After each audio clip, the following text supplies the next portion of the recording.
All right, it's Saturday, January 1st, 11:30 in the morning. We're going to get started with this. I think it was 11:20. I thought about it and thought about it, and the only way I figure is just start from, in about May of 93, I was doing volunteer work at the Dearborn City Hall, a couple blocks away from where I lived off Michigan, Schaefer. And, me and the mayor say hi. Yeah, I kept kitty corner from the Dearborn City Hall was the Schaefer building. Think of a 50s Montgomery Ward. Probably what it was, and then Montgomery Ward built across the street of Newell. But I keep going by this building, and something flickers inside every time, and I don't want to. But I go to the second floor of City Hall, black girls down there, they all know me. Right? So who owns that building across the street? She says, hold on a second. I said, it's the Schaefer building. She comes back, she says, Ford Motor Land Development owns it. I said, oh, okay. I don't know why. So I walked down to the Clock Restaurant down the street and I looked in the phone book, because this is 1993. I don't think I even can afford a phone. So I go down to Clock Restaurant and get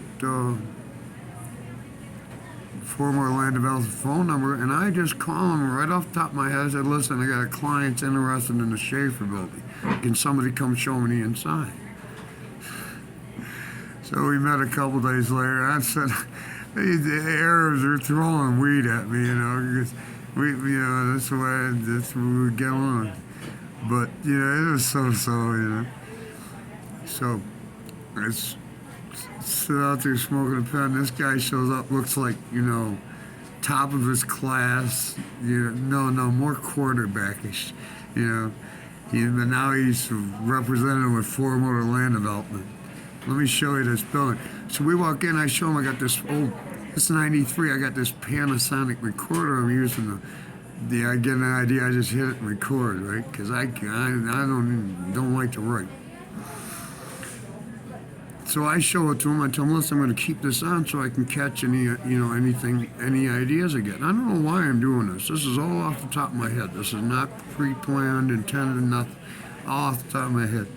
So we walk in this building, I look at the inside of it, and it just, I see everything. Well, Ford Motorsport Retail Outlet combined with an all-ages dance club. Yeah, Ford Motorsport in 93 at least. Ford Motorsport, you want stuff from Ford Motorsport, you had to go to a Ford dealer. You see, and 93 Mustangs were kicking butt all over the street.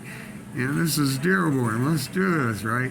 So, this thing just hits me. I'm seeing kiosks, I see big video screens showing Ford promotional videos. Everything subsidized. Ford's paying money for this. Ford's going to be paying like $600 a day for this stuff. Yeah. Well, the guy, the thing just flowed out of me. The whole idea just flowed out of me. Yeah, we're going to no cover charge. Everything's going to be subsidized because we're going to start taking some money from the big corporations, right? Free. Oh, yeah, of course we have milk. Yeah, man, it'll be a real party, right? So I give this guy one of my business cards. Same business card I got now, but there's no network logos on it because that was before. And I give it to him. I tell him, listen, the phone number is no good. I says, I don't live in Wyandotte no more. I'm in Dearborn. I'll call it. And then I go walk away, and I get out and walking back to the house. I'm in a daze. Yeah.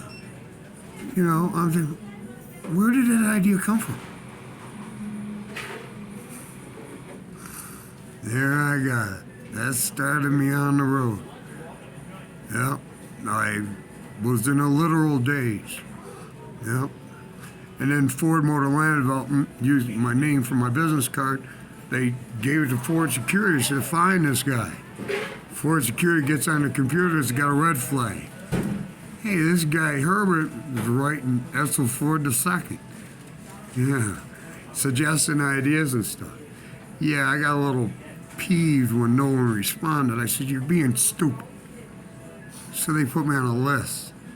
So somebody at Ford Security calls Dearborn Police because they're like hand in hand. Ford Security is like equal to the CIA type, you know. They're real, the FBI's, these guys are real good. They pay them a lot of money. Ford family, they like their security, right? So they call somebody, they call some captain or something, or the mayor or something. Hey, you got this guy Herbert over here. He's been writing letters to Edsel Ford. I mean, ain't been a couple of years. And yeah, it's a funny story. So, see, well, you know, he's not doing nothing wrong. We're not comfortable with him. The Dearborn Police Corporal Jeff Lewis comes to the apartment, right? I'm sitting up there, sitting up upstairs in the kitchen, looking out the window, smoking a pen. And he comes out, he's got a female partner with him, and he walks in. I'm sitting there, I'm just, you know, because, what do you, you know, yeah, and so they take me to a mental hospital. They get me committed to a mental hospital, telling the doctors that I was threatening people. Didn't happen. No, it didn't happen. Okay? So I get real mad when people lie. You see, so they put me in the mental hospital and I gave them hell. I mean, it was a luxurious mental hospital. They just wanted me to be quiet. Yeah, and then they call the Department of Corrections. They say, hey, listen, we got this guy Herbert, man. You want to come and get him? So they simply fabricated the parole violation based on what the Dearborn Police Corporal Jeff Lewis told them. Yeah. I did 16 and a half years in prison, continuing to be held illegally in prison. I had been held illegally in prison since 1979. Yeah. Yeah, ex-con prostitute, they killed this dope dealer, and then they think they're going to get me to take the blame. Because I'm a mental patient. Yeah, I got a long history of mental illness. Oh, yeah. They're fried. All of them. Everyone involved in that thing. The judge, you look at my transcripts from about 400 pages from the combined trial that shouldn't have been combined, okay? Their attorney, their retained attorney is representing me at sentencing. I'm telling you, man, hey, I've read 1,000 law books, man. It qualifies as a farce and mockery of justice. It has enough court errors and irregularities to qualify as a farce and mockery of justice. People versus Herbert, 7901322. Yeah, check it out. And call me.